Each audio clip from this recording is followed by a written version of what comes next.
You wake up, right. You grab your coffee, and before your eyes are even fully open, you are already logging in. Oh, yeah. It's just pure muscle memory at this point. Exactly. I mean, email, work portals, banking, Hmm. streaming. You're moving through dozens of authentication gates before breakfast. It's exhausting just thinking about it. Right. But despite navigating this digital labyrinth every single day, the very first line of defense, the password, is still treated by most people as like an absolute afterthought. It's just a digital chore. Totally. So welcome to today's deep dive.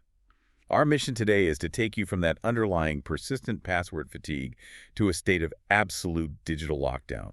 We are pulling from comprehensive 2026 documentation and guidelines from a leading strong password generator, specifically detailing the architecture and practices of platforms like LastPass. And this is such a critical audit to do, really, Yeah. because the reality of modern cybersecurity is that the underlying cryptography rarely fails. I mean, the math is solid. We are the ones who fail. Right, the human element. Exactly. If you want to understand how to build an impenetrable defense, you first have to look at the anatomy of a breach. The vulnerabilities are almost never in the software's encryption algorithms anymore. They're in human psychology and our everyday habits. Okay, let's unpack this, because the sources lay out a baseline of human behavior that is both highly predictable and, honestly, heavily exploited. You see this all the time in basic threat modeling. Oh, for sure. Every single day. Relying on a password, like say 123456, or your pet's name, is essentially like installing a 500-pound reinforced steel door on the front of your house, locking it, and then, Leaving the key right under a doormat. yes, leaving the key under a doormat with your name glowing in neon. I mean, you paid for the infrastructure, but you completely bypass the logic of the lock. And hackers don't usually start with sophisticated zero-day exploits, right? They start with those doormats. What's fascinating here is how automated the weaponization of human convenience has actually become. How so? Well, people still picture a hacker typing furiously in a dark room to bypass a mainframe. But in reality, it is a highly automated pipeline. It's called credential stuffing. Attackers run scripts utilizing massive, embarrassingly predictable lists. Oh, right, the lists. Yeah. They know humans use keyword sequences like ASDFG. People think they are, tricking the system with that. Because it's not a real word. Exactly. But mathematically, you're just dragging your fingers across the home row of a QWERTY keyboard. The algorithms test for that exact spatial pattern immediately. And the documentation explicitly calls out those spatial keyboard walks, along with repeated numbers like 111111, or those incredibly common alphanumeric strings people use to meet legacy criteria like ABCD12345 or ABCD888. It's like we all read the same terrible playbook. We really did. And beyond the keyboard patterns, there's the open source intelligence trap, using data that's just readily available to anyone with a browser. Family names, sports teams, birthdays, phone numbers, postcodes, and even ID card or social security numbers. Exactly, because people inherently want to rely on their own memory. They pull from their immediate environment. Makes sense psychologically. Right. But these automated scripts, they scrape that exact personal data and compile it into a custom dictionary attack. And they test these combinations at scale. Avoiding these patterns isn't an advanced security tactic. It is the absolute baseline requirement to keep your accounts off a low-hanging fruit target list. And the sources detail exactly where these scripts are deployed first.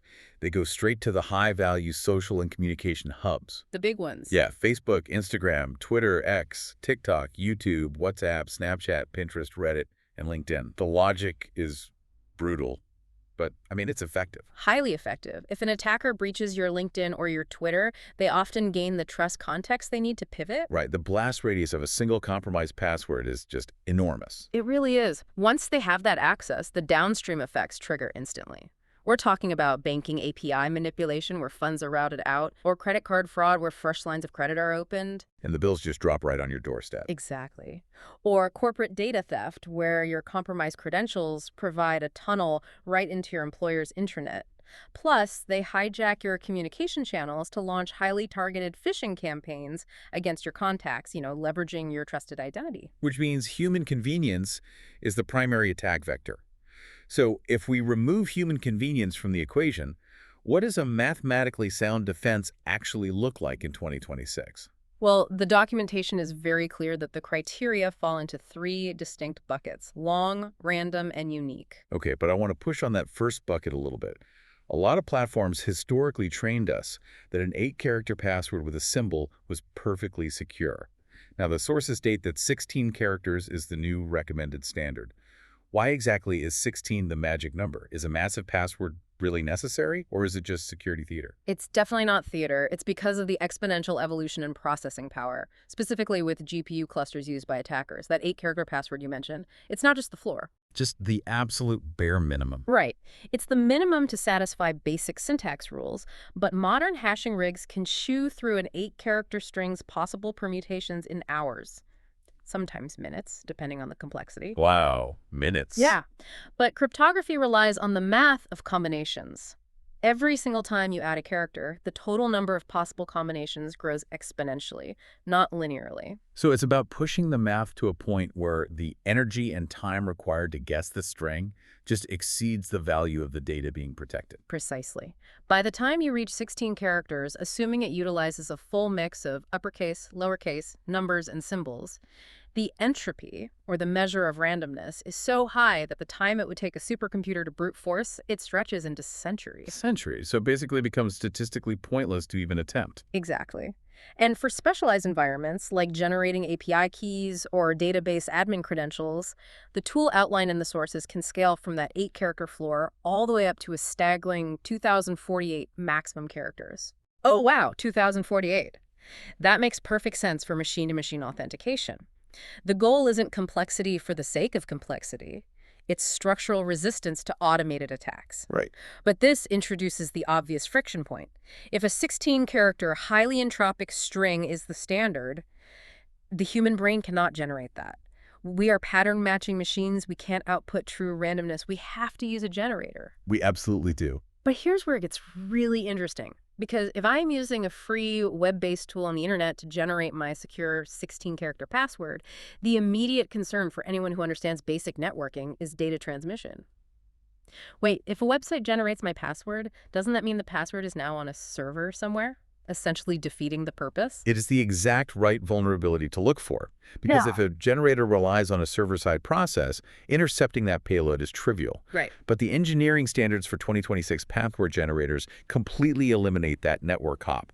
The documentation details that this generation operates 100% client-side only.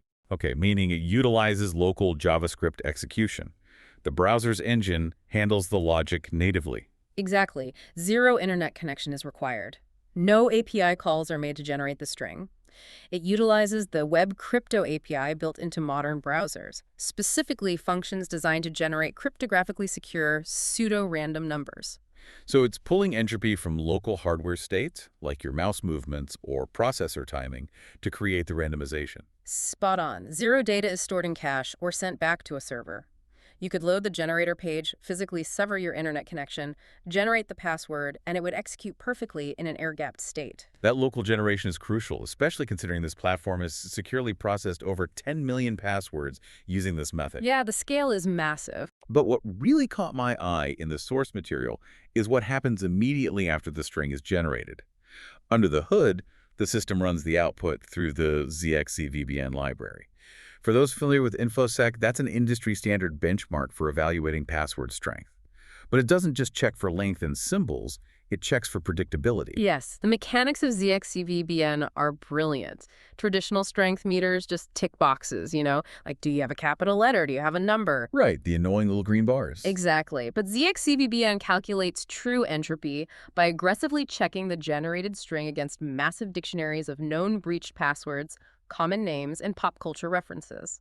And more importantly, it maps the string against spatial keyboard layouts. So it actively flags if the generator accidentally produces a string that mimics a physical pattern, like a diagonal line down a keyboard. Right. Or if it uses predictable leak-speak substitutions, like replacing an E with a 3. Precisely. It evaluates the password exactly how an attacker's algorithm would evaluate it. And it does this entirely within the local browser environment before you even copy the string. That's amazing. It is. And alongside this, the tool offers incredibly meticulous custom settings. It allows users to exclude similar characters, stripping out visually confusing pairs like a lowercase l and a number 1, or a capital O and a 0. Which is vital, because there's nothing worse than dealing with a legacy system that doesn't allow copy pasting, and you're forced to manually type 16 characters of gibberish, just guessing if a character is a 0 or an O. Oh, it's the worst. So it removes that friction entirely. It also allows you to exclude ambiguous characters, symbols like curly brackets, tildes, semicolons, colons, or dots. Because in an ideal world, all systems could handle those characters. But in reality, poorly sanitized input fields on older websites can actually break or throw syntax errors if they encounter a specific bracket. Exactly. Furthermore, the ecosystem described in the sources pairs this with a dedicated LastPass username generator. It acts separately to create random uppercase and lowercase identities, ensuring that nothing about your identity is guessable. Your actual login ID isn't just your standard first initial last name format. Because if they don't know the username, they don't even know which door to start picking. You achieve anonymity on both sides of the credential field. It's random by design, not just random by appearance. Exactly. It's brilliant engineering. So the client-side generation solves the creation problem. We have a mathematically secure 16-character string, but creating it inherently creates a secondary vulnerability, which is storage. Because human memory fails at 16 random characters, people default to incredibly risky workarounds. Oh, the workarounds are terrifying. Right. Even people who know better than to write passwords on physical sticky notes, because physical notes end up in the wrong hands, will just casually drop that perfect 16-character string into a Word document on their desktop named passwords.donotopen.docs. Which completely nullifies the cryptography.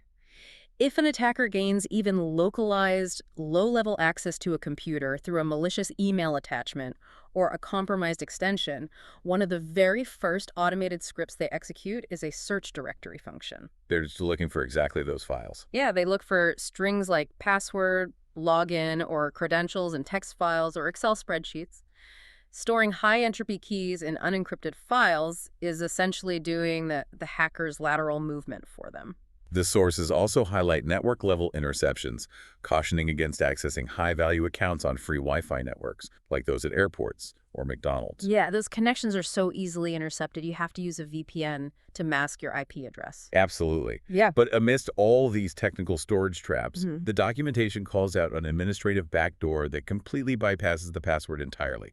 Security questions. If we connect this to the bigger picture, security questions are a relic of early 2000s account recovery, and they are catastrophic for modern security. Because of the OSINT trap. Exactly. You can deploy a 2048-character ZXCVBN verified password, but if your ultimate backdoor relies on the question, what is the name of your first pet? The encryption is meaningless. An attacker doesn't need to brute force your password. They just need to scroll through 3 years of your social media history to find a picture of your dog. It is an open source intelligence goldmine. So the architectural fix here isn't to provide, better real answers. The fix is to stop treating them as questions entirely. Exactly. The sources suggest creating separate, unique security answers for every single account. If the bank asks for the street you grew up on, the answer shouldn't be Elm Street. The answer should be a unique, randomly generated 16-character string. Right. It compartmentalizes the breach. If one platform's database is compromised and your security answers are leaked, the attacker gains absolutely no actionable intelligence to use against your other accounts. The damage just stops there. Which forces us to confront the elephant in the room. Oh. So what does this all mean? We have dozens of 16-character passwords, plus dozens of randomly generated security answers. The human brain can't hold them, and unencrypted files are a liability. We need a dedicated ecosystem to handle the load, like a LastPass vault. We do. But let me play devil's advocate for a second. Anyone looking at this critically is going to see a massive single point of failure. If I put every single credential I own into one centralized password manager and an attacker compromises my master password, aren't I handing them the keys to my entire digital life in one neat package? I'm ruined. It is the architectural concern everyone should have, but it's resolved through the exact mechanics of how a modern vault operates. The sources emphasize that these platforms are built on a zero-knowledge security model. Right, which means your data stays secret, even from LastPass itself. How exactly does that execute to prevent them from reading the data? It utilizes a local-only encryption model, meaning only you hold the keys. Specifically, it uses AES 256-bit encryption. When you type your master password into your browser or app, it doesn't send that password to LastPass to verify. Oh, really? No. Instead, your local device uses your master password to mathematically derive a cryptographic key. That key is used to scramble your vault data locally, turning it into unreadable ciphertext. Only that scrambled gibberish is synced to the cloud. Because the decryption key is derived locally and never transmitted, LastPass physically cannot see your passwords. They cannot be compelled to hand them over, and if their servers are breached, the attackers only get useless encrypted noise. Wow, okay. But the vulnerability still remains at the endpoint, right? If an attacker installs a keylogger on my physical machine and captures my master password, they can derive that key. That's true. And that's where the architecture layers on multi-factor authentication, or MFA. I would think of MFA like a dual control safety deposit box at a bank.